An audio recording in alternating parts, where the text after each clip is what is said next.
Support for a new assault weapons ban is coming from the most unlikeliest of places since the mass shooting of the Pulse nightclub that left 49 people dead, 53 injured, not including the shooter.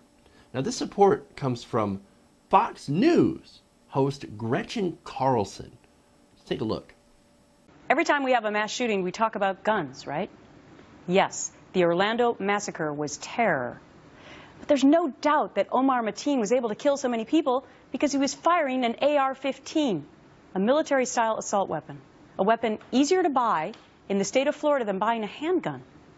Florida sets a 3-day waiting period for purchasing handguns, but the state mandates no waiting period for any gun that requires 2 hands to hold. President Obama and gun control advocates have repeatedly called for reinstating the federal ban on semi-automatic assault weapons that expired in 2004. Congress has said no. So what do you think? A recent Quinnipiac poll shows 58% of you support banning the sale of assault-style weapons. So here's my question today. Do we need AR-15s to hunt and kill deer? Do we need them to protect our families? Yes, I'm in favor of people being able to carry. I think some of these mass shootings would have been less deadly if that were the case. But I'm also with the majority today, taking a stand. Can't we hold true the sanctity of the Second Amendment while still having common sense? And that brings us to our question of the day. Should Congress reinstate the assault weapons ban? I know a lot of you aren't agree with me. That's fine. That's what makes America great. Look, you don't. 89% of you say no. 11% say yes. Damn, I never thought I would see that. So she stated a Quinnipiac poll, right? And I have a CBS poll to back that up. The new CBS poll finds that 57% of Americans support a ban on assault weapons. That's up from 44% who said they supported the ban in the same poll in December. 38% oppose any legislation that would ban assault weapons, compared to 50% who opposed it in November. Now, the gunman was armed with a AR-15 type rifle and handgun, both of which he obtained legally, so a background check wouldn't have stopped it. Now, the AR-15 is a semi-automatic rifle that's pretty damn good at killing people. Combine it with a large magazine, and you can do a lot of damage. Whether or not you should call it an assault rifle, because I know people seem to have a problem with that term, ascribing it to this rifle, whatever.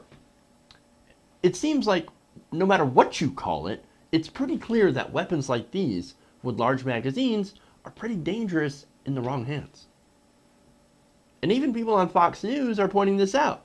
Now, she's not the only one. Bill O'Reilly also weighed in on the issue. Let's listen to that. Now, the right-wing responsibility. There is too much gun crime in the USA, and high-powered weaponry is too easy to get. That's the fact. So let's deal with it. We all have the right to bear arms, but we don't have the right to buy and maintain mortars, even if you feel threatened by gangsters or a new world order. No bazookas, no Sherman tanks, no hand grenades. That's because the Second Amendment clearly states the government has a right to regulate militias made up of individuals. They have that right in the name of public safety.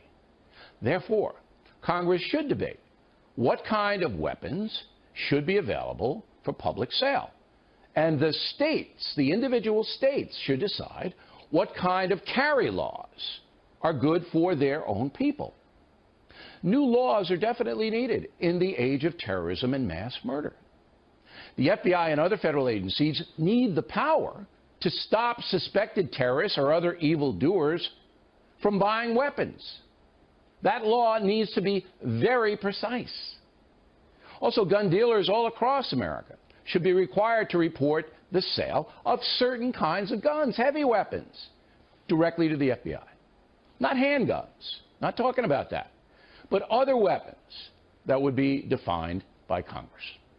That is a sane approach and would make it a lot tougher for the Omar Mateens of the world to get the weaponry to kill. Although, as Talking Points has stated many, many times, no society will ever stop all gun crimes, especially in a country which has hundreds of millions of guns already in circulation. Now back to ISIS. I love that. Yeah. So now that we've actually talked about that, now let's talk about ISIS now. Oh, okay. You know, that last part, he actually kind of made the point for getting rid of guns. I'm just saying, you're never going to have no gun crimes in a place with hundreds of millions of guns. You know, I hear a lot of liberals saying the same thing. I'm just saying.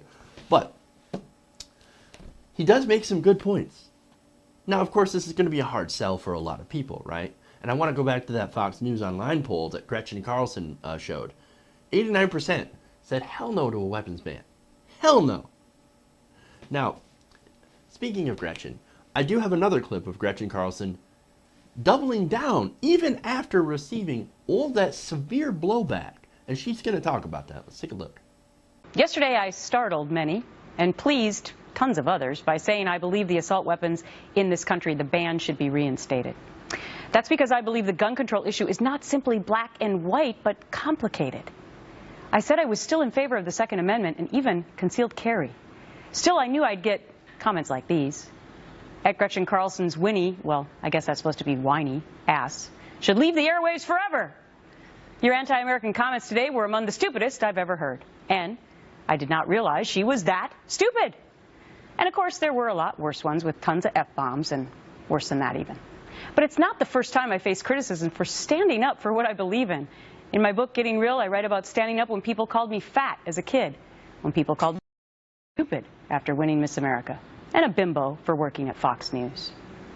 That kind of intolerance is no doubt why politicians sometimes don't say what they really think because, well, the intolerance and, of course, re-elections. But could that now be changing? We now have Donald Trump advocating people on the terrorist watch list or the no-fly list to not be able to buy guns. Senator Rob Portman urging the same ban. Congressman Bob Dole, as you just heard, all Republicans. Maybe it's time for more of us to start getting real, to try to come together to actually get things done. Holy shit, I'd never thought I'd see this day. You got to hand it to her on this issue. Coming out against your audience on Fox News, it's kind of ballsy, considering that most of them are probably heavily armed. Now, you know my position. I know, if you want to reduce gun deaths, do common sense gun regulation, you got to work on mental health, and you've got to help change our culture to one where we don't fetishize guns and we're not so afraid of everything and other people. Right now we have this let's be afraid of everyone who's different, mentality, right? Now, here's the thing. Crime's actually decreased. One of the things they tell you, get a gun, be afraid. Because there are criminals and rapists everywhere. Well, it turns out crime has gone down. But, however, we still have mass shootings every couple of months. And while I'm not normally in favor of banning things in this case, if an assault weapons ban works, then I'm okay with it. Because at the end of the day, the amount of gun deaths in America is at crisis level. And a lot of people have shown themselves to be incapable of handling a deadly weapon properly. When you can go into Walmart and pick up a gun and a shitload of ammunition without a waiting period or a background check and then kill or injure a damn near 100 people and have similar incidents happen nearly every month, then you know something is super fucked up and needs to be fixed. And we can disagree on what to do, but you can't argue that America right now isn't broken. That the issue of guns in America is something that people are literally dying over when we can actually do something about that.